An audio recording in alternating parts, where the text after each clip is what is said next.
and welcome to my discussion on how exoskeletons can greatly improve the lives of stroke victims. There has been a new invention in the stroke world, allowing them to walk or move their arms after functions have been lost from a result of their stroke. After a stroke, sometimes a patient will need long-term and all-day care because of the lack of ability to take care of themselves. This exoskeleton works through a battery pack and is light enough to be used in the patient's everyday life.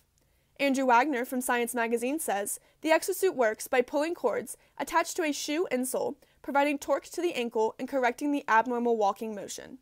On today's talk, I'm going to interview a professor at James Madison University in the field of communication sciences and disorders to get an expert opinion on this new invention and whether or not she thinks this suit will truly benefit the stroke world.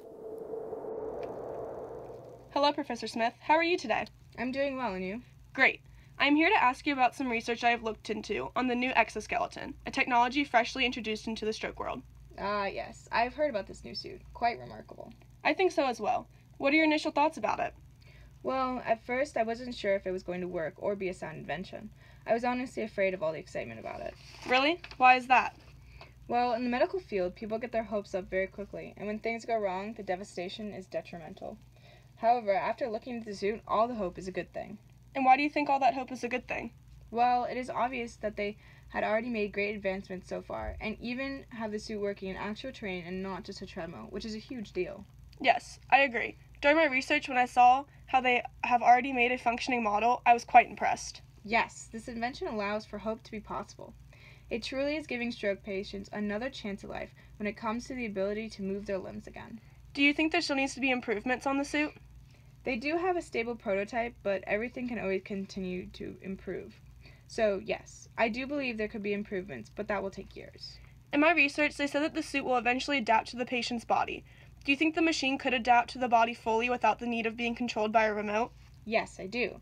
Our brain is so powerful and can overcome many obstacles, especially with neuroplasticity. Do you know what that is? Yes, it's what allows the brain to make new connections. Correct. And this capability allows for the possibilities of a machine to connect to the brain.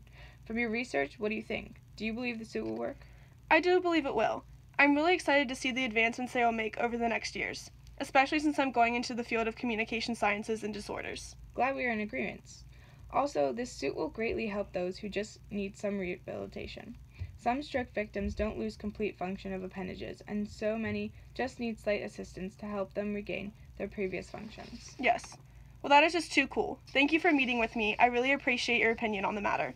Of course. Glad I could help in any way. There is in fact a lot of hope and promise that these machines would do more good than harm. And even though it is still in its experimental stages, it has given patients who have used these machines a new hope. And hope is necessary in the medical field. It is what keeps victims going, and this exoskeleton gives many stroke victims a reason to continue to fight. That concludes our episode today. Thanks for listening, everyone.